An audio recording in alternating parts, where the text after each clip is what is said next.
This being your third season, it seems like you've been a lot more assertive or spicy this year. Spicy? So? I don't know, spicy. That's good.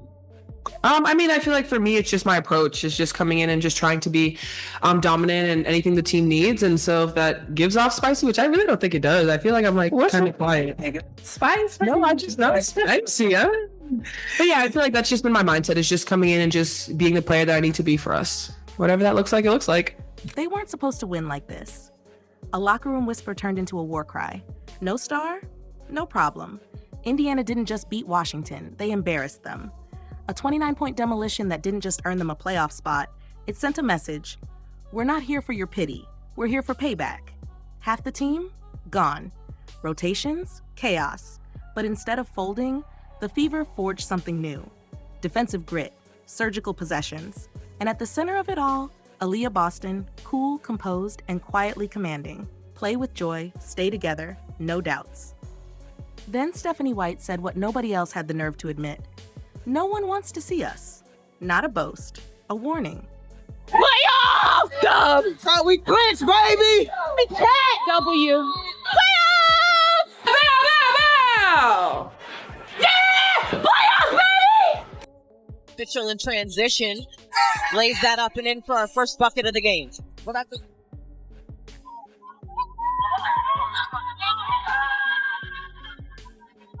Sims off the cross again into the paint, lays it up and in. Because when a team learns how to win without a superhero cape, they become unscoutable, unpredictable, and downright dangerous. So now the question isn't, can Indiana hang? It's, who's crazy enough to want them in a best of three? This team feeds on adversity, and they're just getting started. This season didn't flip on a buzzer beater. It turned on a belief. And now, the league's about to hear it, loud and clear. Every team has that moment, the one where everything changes. For Indiana, it wasn't a buzzer beater or a viral clip. It was a single post, one line. Caitlinclark is out for the season. When you think back to the beginning of the season, if someone were to tell you, like, this is where you would be, this is your team, like, at the end of the season, like, genuinely, what do you think the reaction would be? Probably no stinking way. I don't think, thinking back to the beginning of the season, that anyone would have ever foreseen it going like this.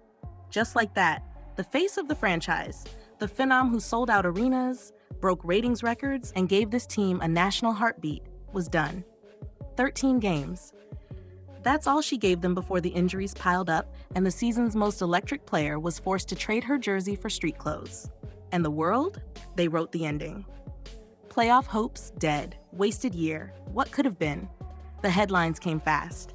The doubt came louder. And inside Gainbridge Fieldhouse, so did the silence.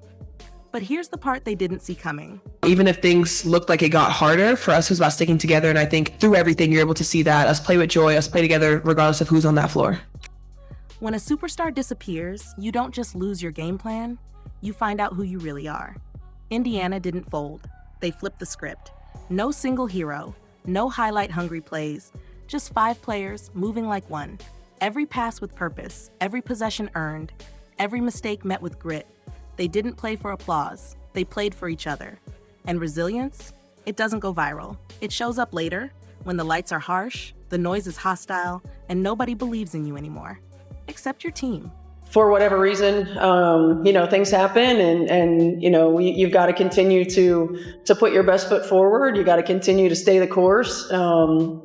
This group has been forced to grow strong roots, and teams can go one of two ways when those things happen. You either use it to pull you together and as motivation to continue to get better and do it for one another and do it for your teammates that have been lost to injury, or it pulls some teams apart. Final score, 94-65, playoff bound. Not a fluke, not luck, just fight. They lost their star and became something unstoppable. What happens when your team falls apart midseason and instead of crumbling, they get stronger? That's not a fairy tale, it's Indiana's reality. It started with one headline, Clark, shut down. But what followed wasn't just bad luck. It was an avalanche and no one saw it coming. Sophie Cunningham, season-ending knee injury. When I look at this group, I'm just so incredibly thankful for the type of people that we have in this locker room, for the way that they have been able to continue to stay the course and bounce back and stay together, to pull for one another, to really be flexible enough to make space for different types of teams that we've had throughout the course of the year, and to continue to put ourselves in position. Ari McDonald, foot injury. Sydney Colson, Chloe Bai, gone. One after another, until the lineup looked more like a rehab report than a roster. 18 different players have worn a Fever jersey this year. That's not a stat, it's a statement.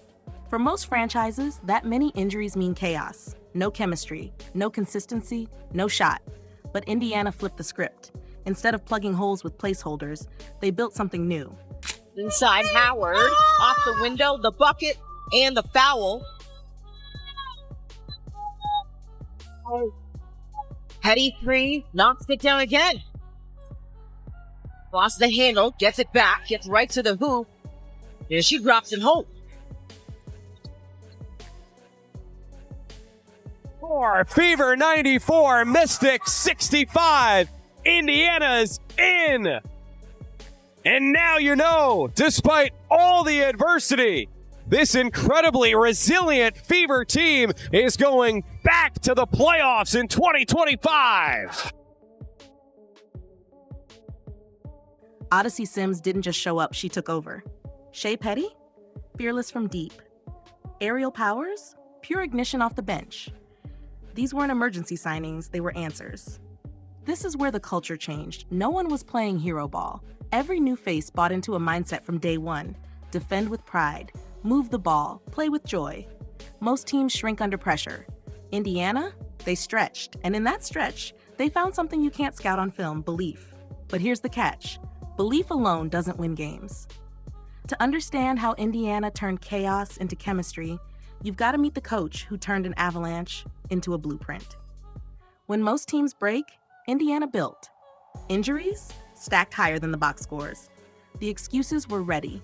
The season could have slipped away. But Stephaniewhite had a different play in mind. She didn't flinch. Didn't ask bench players to become superstars, didn't pray for miracles. She simplified the chaos into clarity. And more than anything, y'all, big picture-wise, this group, there would have been so many teams that would have folded with all we've been through. And we just kept getting better. And we kept getting tougher. And we kept becoming more resilient. And we kept figuring things out, right? Like, we've had like 7 new teams throughout the course of this season. and no matter what, we've been flexible. We've been accountable.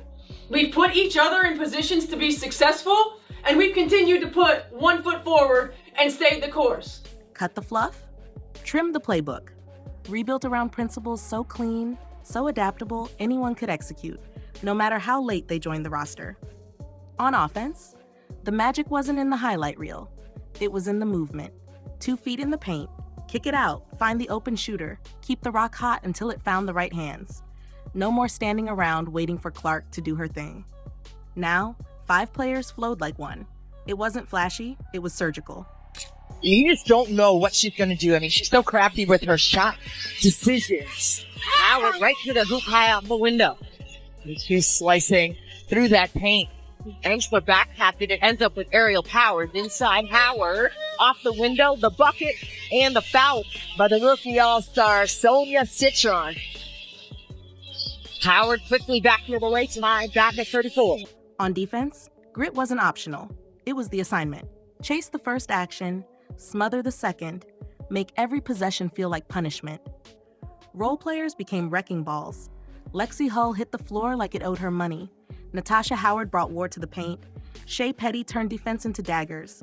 Everyone knew their job. No one tried to play hero. The system was the star. But the secret weapon? Joy. Not the made-for-TV kind. Not the jump around after a dunk kind. The kind that's earned.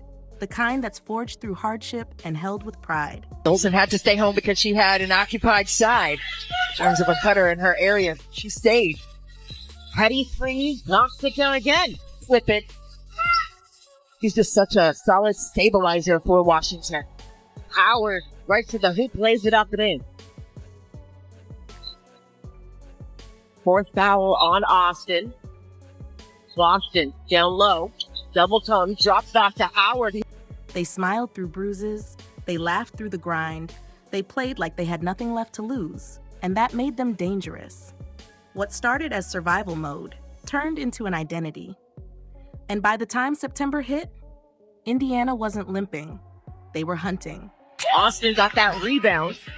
Here's Powers. Lost the handle, gets it back, gets right to the hoop. There she drops it home. 8 on the shot clock here for Citron. So free screen that. And then they got the switch they want. Oh, couldn't get it in. Tough turnover there for Washington. The loose ball collected by Dolson as Citron brings it over half. Powers in the passing lane. No one to beat. Lays it up and in. See if they can get back to that and connect plays with stack possessions with that level of effectiveness. Because when that new identity took the court in Baltimore, the entire league realized this team didn't just weather the storm. They became the storm. Baltimore was supposed to be a showcase of finishing plays. Here's Paul, guarded by Citron. Hanging, fading, kicks off the glass. My goodness. Be better served. Maybe 4 out, 1 in, and have him take turns with it. Oh. Clips and 3. Fans packed the building hoping to see Caitlinclark, even if only from the sidelines. What they got instead was something no one expected. A Fever team that turned a dangerous road game into a 29-point demolition. Sands is also back for the Fever. Here's Petty in the corner. He knocks it down. Jay Petty also spent time here. For 2 quarters, it looked like a fight. Washington traded buckets, forced Indiana into tough shots, and kept the score tight. The Mystics had momentum, the crowd behind them, and the kind of edge that usually tips a shorthanded team over. Thanks to Alicia Clark and stayed seamless with the philosophy and culture and playing with joy as being the top tier point of emphasis there. Mitchell in transition lays that up and in for our first bucket of the game. But then came the third quarter, the moment Indiana's identity walked out of theory and into reality. The Fever's defense didn't just lock in, it smothered. Passing lanes vanished, drives ended in frustration. Washington managed just 9 points in the entire frame. 9. That's not a cold streak. That's a stranglehold. Every possession was a battle, every dribble a trap, every shot rushed. By the time the horn sounded, Indiana had flipped a close game into a runaway. I'm so proud of you guys. I mean, we owned them in the second half. Hell yeah! 27 total points we had them to in the second half. 27 points off of turnovers. Hell yeah! And we took care of it. Only 7 turnovers for us. Woo! A complete team effort, y'all. 1, 2, 3, 4, 5 players in double figures. I mean, it was just all really good stuff. Really good stuff. And the turnovers, they told the rest of the story. Washington coughed the ball up 22 times, and Indiana turned those mistakes into 27 points. On the other side, the Fever only gave it away 6 times all night.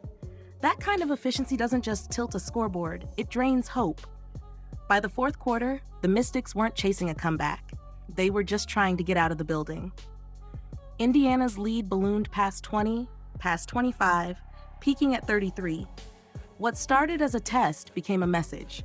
Aliyah, just through the adversity that you guys went through this season, especially maybe in August when people were going down left and right, did you guys feel like this was always possible to make the playoffs? Did you ever have moments of concern or doubt? And what allowed you guys to just keep, the eyes on the prize more or less?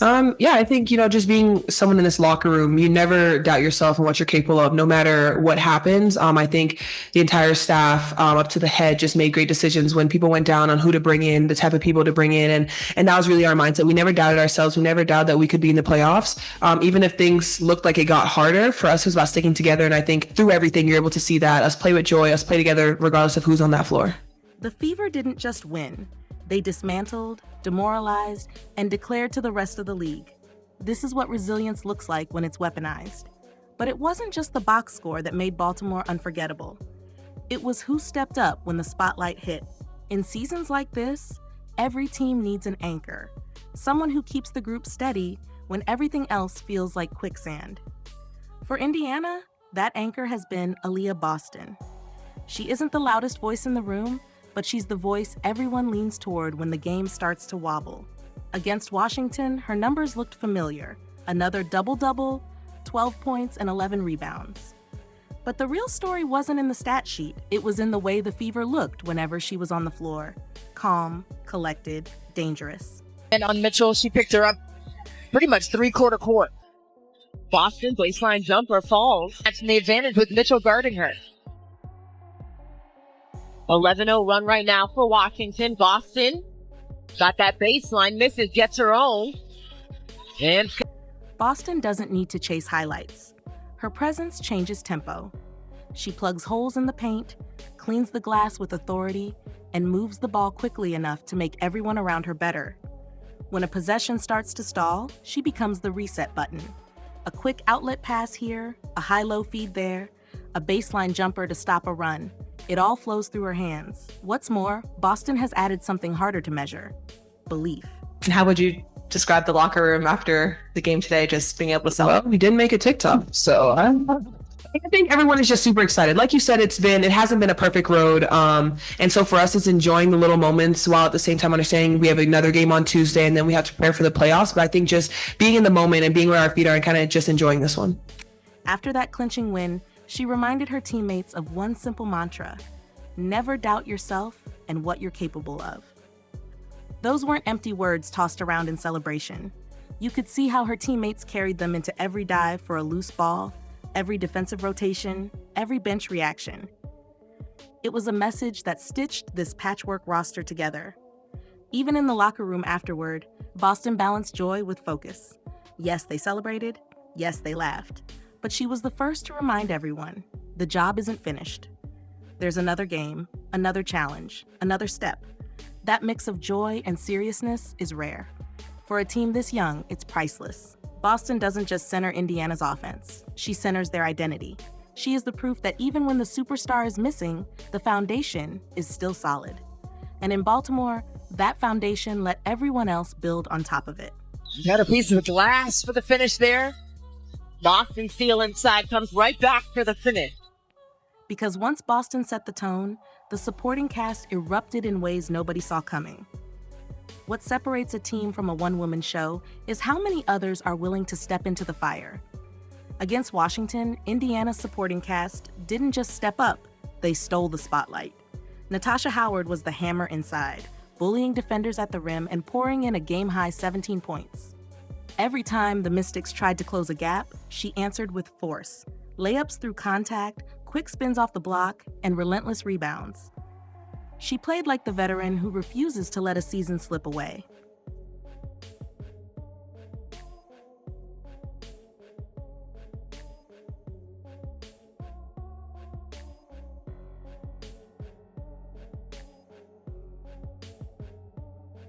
Off the bench, Aerial Powers lit the game on fire.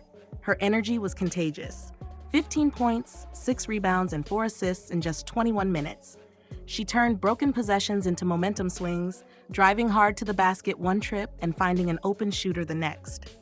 Powers gave Indiana the burst every playoff team needs, the kind of presence that makes opponents dread seeing her check in.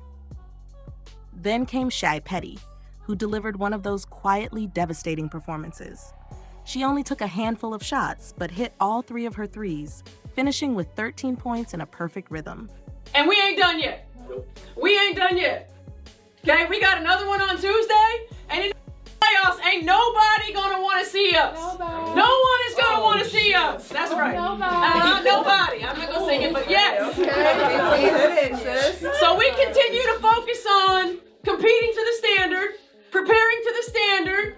All right, and then we scare the hell out of this league. Hell yeah. Come on. Here we go. Hell yeah. 3, 1, 2, 3. Hell yeah. Her timing mattered more than the numbers. Each make was a dagger that widened the gap and silenced any thought of a Mystics rally. And you can't talk about grit without lexiehull. She may not have led the box score, but she set the tone defensively, diving across the hardwood, hassling ball handlers, and flipping effort into transition chances. Her toughness doesn't show up in highlights, but it bleeds into every possession. Even Kelsey Mitchell, on an off-shooting night, chipped in 10 points and steadied the backcourt. That balance was the difference. 5 different Fever players finished in double figures. No single hero carried the night. Everyone did. This wasn't Indiana surviving without Clark. This was Indiana proving they don't need one savior to win. They have a system that lets anyone shine. And with the playoffs looming, that balance may be their deadliest weapon. But balance only matters if it translates against the league's best. And the road ahead? It's brutal. Clinching the postseason was a celebration. What comes next is a gauntlet. The Fever locked themselves into the bracket, but the potential matchups read like a nightmare draw. I feel proud. I feel proud of these women and what they've been able to continue to do. I feel proud that we continue to raise the standard for ourselves and for one another. But I'm also, I look at this group and the roots that have been grown throughout the course of this season, and thinking about, not just where we are now and the opportunity that we have in the playoffs, but where we're going to be in the future. Las Vegas, Phoenix, or Atlanta.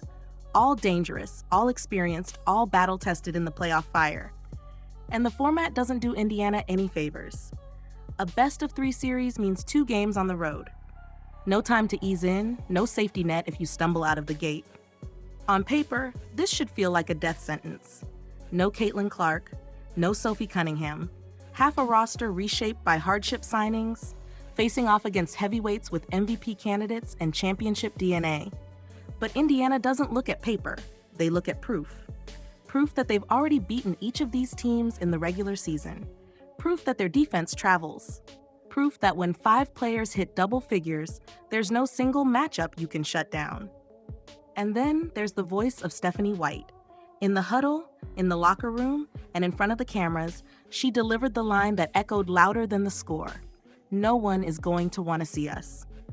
That wasn't empty bravado. It was a recognition of what the Fever have become, a team that doesn't rely on one superstar, but instead makes every possession a collective fight. The truth is, no opponent circles Indiana as an easy out anymore. They circle them as a problem, because the Fever don't just play for wins. They play with the edge of a group that's been doubted, dismissed, and told to fold, and decided to turn that into fuel. And now, with the postseason on deck, one question lingers.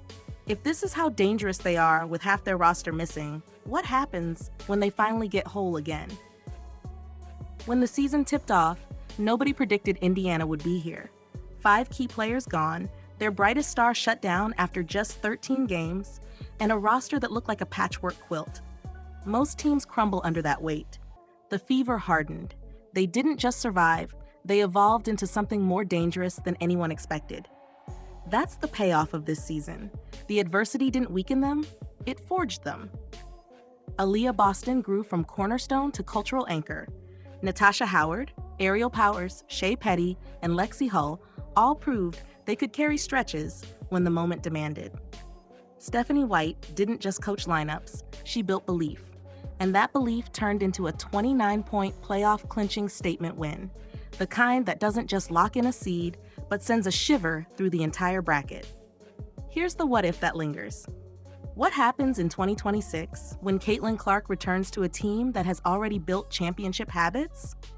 Instead of being the lone engine, she'll walk into a locker room with multiple weapons, a defense sharpened by hardship, and teammates who no longer shrink from the spotlight. The Fever weren't supposed to become this deep this soon, but the injuries forced growth, and now Indiana is reaping the benefits. For fans, this isn't just a playoff run, it's the start of a new chapter. Back-to-back postseason appearances for the first time in nearly a decade. A foundation that's already proved it can weather storms, and a roster that, fully healthy, could flip the league upside down. So let's leave it here. Indiana wasn't meant to be in this position. They weren't supposed to thrive, but they did. And if this is what they can do shorthanded, the rest of the WNBA should be asking themselves one thing. When the Fever finally get whole again, who's gonna want to see them? If you're fired up for the playoffs, drop a Fever playoffs in the comments, hit that like button, and subscribe so you don't miss a second of this ride. Because Indiana isn't done. They're just getting started. This entire season was supposed to be Indiana's unraveling. The headlines wrote them off. The second Caitlinclark went down, the injuries piled up like an avalanche, and analysts circled the Fever as a team destined to fade. Instead, they flipped the script. They turned chaos into chemistry, pain into purpose, and doubt into dominance. That 94-65 statement in Baltimore wasn't just a win. It was a declaration that Indiana has arrived as more than a one-star story. Aliyahboston's mantra, Stephaniewhite's belief, and the supporting surge of players who refused to stay in the shadows proved one thing. This team doesn't wait for help, doesn't beg for sympathy, and doesn't crumble when the lights burn brightest. They fight, they share, they win together. And here's the chilling part for the rest of the league. This isn't their peak. This is their foundation. If Indiana can do this shorthanded, what happens when Clark and the others return? The Fever aren't just building for the now. They're laying down a culture that could dominate the WNBA for years. So here's your challenge. If you believe this Fever team is more than just a playoff underdog, if you think they're the nightmare no one wants to face, type Fever Playoffs in the comments right now. Smash that like button, subscribe, and turn on notifications so you don't miss the moments ahead. Because the Fever aren't just surviving the postseason, they're rewriting it. And trust me, you're gonna want front row seats.